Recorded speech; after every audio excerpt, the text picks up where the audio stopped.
Assalamualaikum warahmatullahi wabarakatuh. Selamat pagi anak-anak.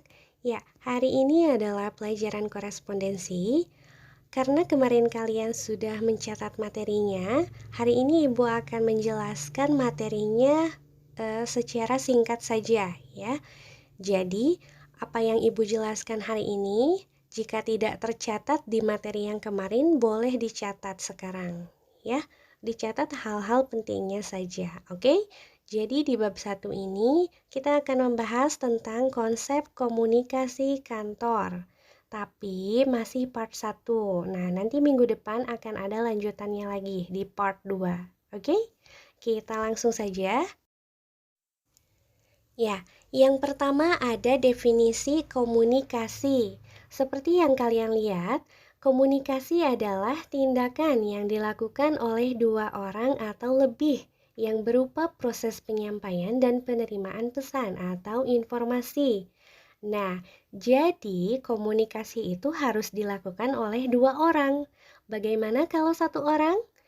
Ya, kalau satu orang itu bukan komunikasi, ya. Jadi harus dua orang atau lebih. Oke, kita lanjut lagi ke materi selanjutnya. Ya, di sini ada bentuk komunikasi kantor. Kalau tidak salah, ini sudah Ibu catat di materi kemarin ya. Jadi bentuk komunikasi kantor itu ada dua bagian. Yang pertama ada komunikasi formal.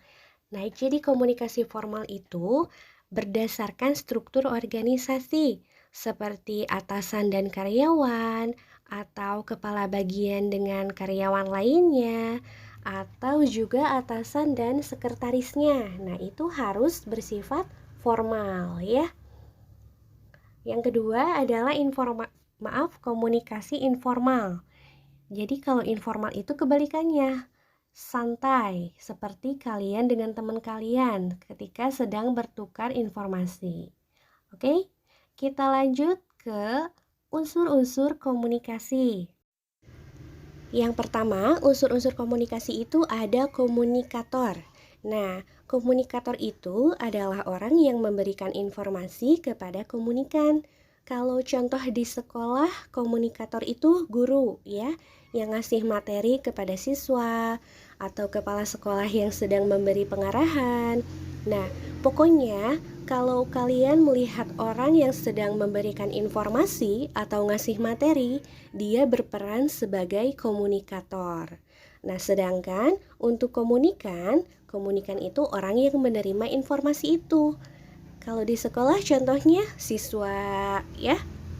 Jadi kalian kalau di sekolah itu berperan sebagai komunikan karena menerima informasi dari komunikator.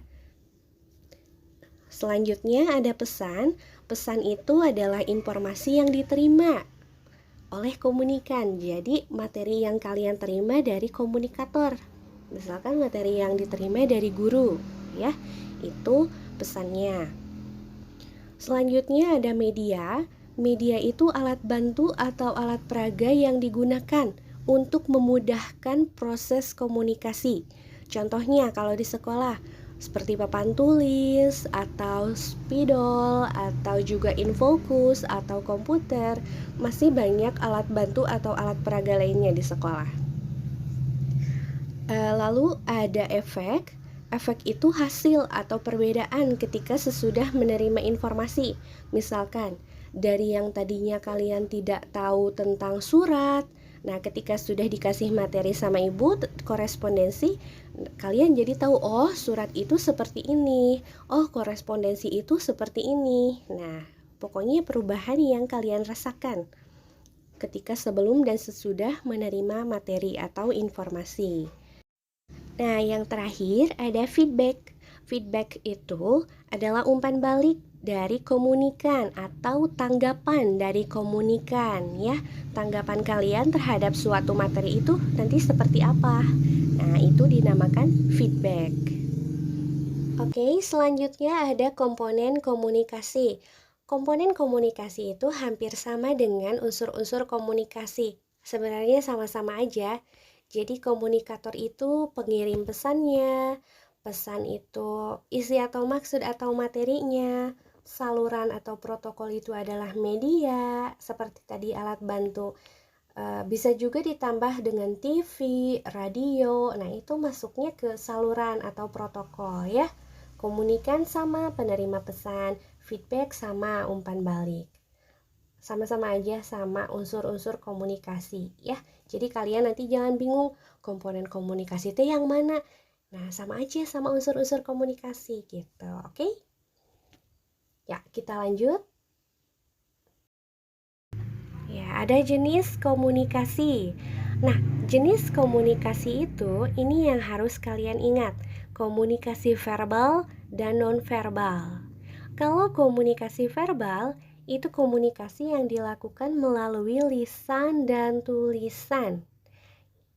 Contohnya, kalau lisan berarti seperti guru yang memberikan materi atau kepala sekolah yang sedang memberikan pengarahan. Nah, itu masuknya ke komunikasi verbal. Kalau tulisan seperti surat atau email atau seperti sekarang ini daring, nah itu masuknya ke komunikasi verbal. Sedangkan kalau komunikasi nonverbal itu komunikasinya melalui gerak tubuh atau bahasa isyarat. Bukan berarti bisu tidak bisa berbicara, tapi kalian paham apa yang diinstruksikan tanpa berbicara. Misalkan teman kalian nyuruh kalian atau kalian nyuruh teman kalian ke sini. Hei sini dong, tapi kalian gak ngomong, kalian cuma melambaikan tangan aja. Nah, itu masuknya komunikasi nonverbal. Atau contoh lain, kalian nyuruh teman kalian diem. Biasanya kalau nyuruh diem kan nunjukin telunjuk nempelin telunjuk di depan mulut. Nah, itu artinya diem. Pasti teman kalian udah ngeh, oh berarti nyuruh diem. Nah, kayak gitu kalau nonverbal. Pokoknya pakai gerak tubuh tanpa berbicara, ya. Nah, di sini ada sifat komunikasi. Nah, sifat komunikasi itu ada yang tatap muka atau face to face, itu masuknya ke komunikasi langsung ya.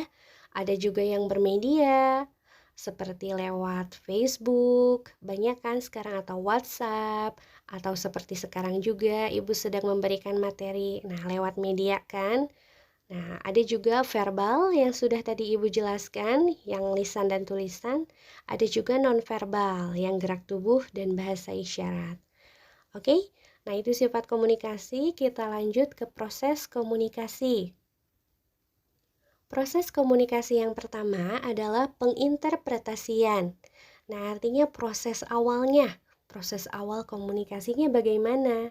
Nah, setelah penginterpretasian, maju lagi ke penyandian. Penyandian itu kalian menemukan informasi itu dari mana? Misalkan kalian tahu informasi itu dari seminar, atau kalian tahu informasi itu dari media, televisi, atau Instagram. Nah, itu namanya penyandian, sumbernya. Selanjutnya ada pengiriman juga. Pengiriman itu jadi penyampaian materi kalian kepada orang yang dimaksud. Misalkan kalian mau menyampaikan materi tentang sampah ke teman kalian. Nah, cara pengirimannya seperti apa gitu. Setelah ada pengiriman, ada lagi perjalanan. Nah, ketika sudah sampai ke teman kalian materinya, apakah benar-benar sampai atau tidak?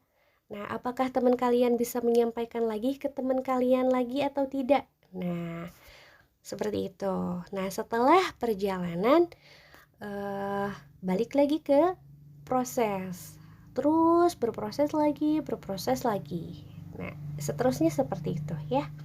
Iya, jadi materi hari ini cukup sampai sini saja. Silahkan diingat-ingat apa yang Ibu katakan. Lalu nanti dicek lagi di Google Classroom, itu ada kuis. Ya, silahkan dijawab kuisnya, ditulis di buku catatan korespondensi. Ingat, tidak boleh bercampur dengan buku yang lain, buku pelajaran lain ya, harus khusus korespondensi. Seperti biasa difotokan ke Google Classroom, nanti Ibu akan periksa satu-satu. Oke? Terima kasih sudah mendengarkan. Selamat mengerjakan. Assalamualaikum warahmatullahi wabarakatuh.